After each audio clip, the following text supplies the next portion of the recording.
So you can see the bow is attached to my pack here, and you can see that it's just kind of mounted onto my pack with some straps. So this one can be permanently mounted to the pack, but this one is just mounted with straps.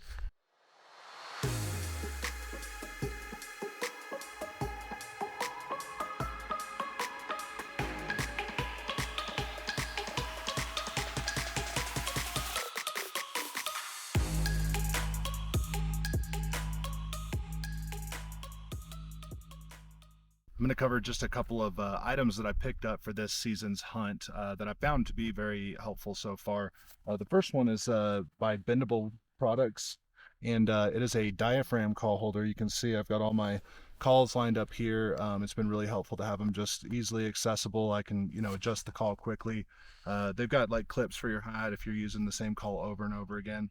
That you can use as well to kind of make it a little bit easier to manage, but I've really found this one to be helpful. As you can see, I kind of like to have all my stuff easily accessible and whatnot. The next thing I'm going to show you is something I picked up called a bow spider. So, first I bought this new Kuiu pack for this Colorado hunt because it would give me more capacity to be able to haul quarters out once we harvest an elk. Once I moved from my old Badlands pack to this Kuiu pack, I needed to figure out what I wanted to do in terms of holding my bow. I don't really like to carry my bow by hand while I'm doing a lot of hiking and everything. Previously, I was using something called a Bow Snatcher, and it actually works really well. I've used it for, 6 years now, probably. I think one drawback to that is it does need to be permanently mounted onto the pack, which a lot of people don't like to do. I've never regretted it since I did it, but I wanted to see if there's anything else on the market. And so as I was preparing for this hunt, I found something called a bow spider. So you can see the bow is attached to my pack here, and you can see that it's just kind of mounted onto my pack with some straps. So this one can be permanently mounted to the pack, but this one is just mounted with straps.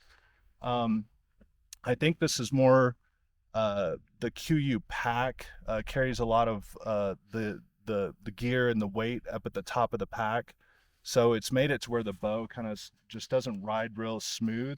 In my old Badlands pack, the weight wasn't it was distributed more towards the bottom, so I think that's kind of the funkiness of it. Also, I think it's more the pack than anything, but it's been a little bit challenging to get the bow in and out of. But I mean, look, it's still nicer than having nothing. And these things always just take some practice, right? Getting used to being able to pull it out.